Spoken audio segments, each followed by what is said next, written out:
વાત કરીએ સુરતની. સુરતમાં હવે ગેમ ઝોન શરૂ કરવા માટે નવેસરથી લાયસન્સ લેવું પડશે. પોલીસ કમિશનરે 63 પાનાનું જાહેરનામું બહાર પાડ્યું છે. જે ગેમ ઝોનના માલિકો પાસે હાલ લાયસન્સ છે તેમને પણ નવેસરથી લાયસન્સ લેવું પડશે. અલગ અલગ ગેમની અલગ અલગ મંજૂરી લેવી પડશે. એક્સપર્ટનો અભિપ્રાય પણ ફરજિયાત કરવામાં આવ્યો છે.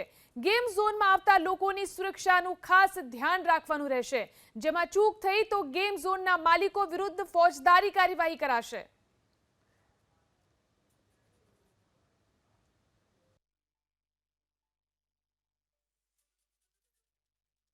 લાયસન્સ મળવા અંગે અલગ અલગ એનઓસીની જરૂરત રહેશે.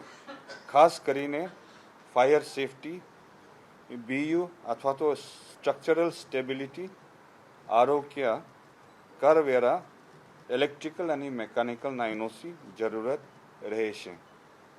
આ રૂલ્સમાં સંચાલક માલિક ઉપર વિશેષ જવાબદારી ફરજિયાત કરવામાં આવેલ છે,